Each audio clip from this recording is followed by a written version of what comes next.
పాలిటీలో emergency ప్రొవిజన్కి సంబంధించి కొన్ని previous year questions నేను ఫాస్ట్గా ఎక్స్ప్లెయిన్ చేస్తాను. మనందరికీ తెలుసు 3 టైప్స్ ఆఫ్ ఎమర్జెన్సీస్ ఉన్నాయని. National emergency, president rule and financial emergency.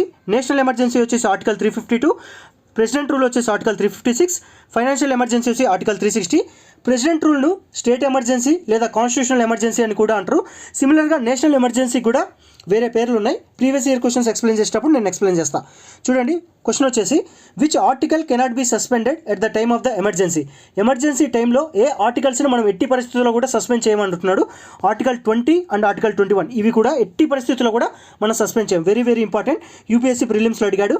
Next question చూడండి, when was the internal emergency declared in India during the period of Indira Gandhi as a prime minister. Indira Gandhi మన ఇండియాకి prime మినిస్టర్గా ఉన్నప్పుడు ఇంటర్నల్ ఎమర్జెన్సీ ఏ ఇయర్లో declare చేశారని అడుగుతున్నాడు. Year వచ్చేసి 1975. నెక్స్ట్ క్వశ్చన్ చూద్దాం. If the period of Lok Sabha is extended due to national emergency and when the emergency is over how long will the extended period be. Question ఏమంటాడంటే national emergency టైంలో లోక్సభను extended చేస్తే once national emergency complete అయిన తర్వాత ఎంతకాలం వరకు మనము Lok Sabha టర్మ్ని extend చేయొచ్చు అని అడుగుతున్నాడు. టైం వచ్చేసి 6 months. Very important. Next question చూద్దాం. ఇవన్నీ మ్యాక్సిమం యూపీఎస్సీ ప్రిలిమ్స్ నుంచి నేను తీసుకున్నాను questions. Article 352 of the Indian constitution deals with, మనకు చెప్పాము ఆల్రెడీ. ఆర్టికల్ 352 వచ్చేసి నేషనల్ ఎమర్జెన్సీ, వేరే స్టేట్ ఎమర్జెన్సీ కానీ కాన్స్టిట్యూషనల్ ఎమర్జెన్సీ కానీ 356, ఫైనాన్షియల్ ఎమర్జెన్సీ వచ్చేసి 360. నెక్స్ట్ క్వశ్చన్ చూద్దాం.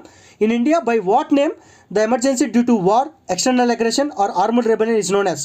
National emergency. నేషనల్ ఎమర్జెన్సీకి వేరే పేర్లు కూడా ఉన్నాయి. అదే ఎమర్జెన్సీ డ్యూ టు వార్ అన్నా, ఎక్స్టర్నల్ అగ్రెషన్ అన్న, ఆర్మ్డ్ రెబెలియన్ అన్న.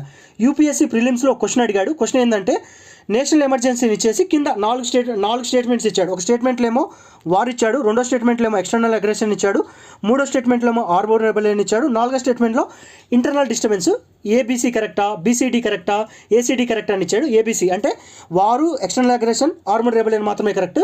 ఇంటర్నల్ డిస్టర్బెన్స్ అనేది ఇంత ముందు ఉండేది, కాకపోతే 44th కాన్స్టిట్యూషనల్ అమెండ్మెంట్ ద్వారా దాన్ని తీసేశారు. చూసుకోండి అన్ని, ఓకేనా.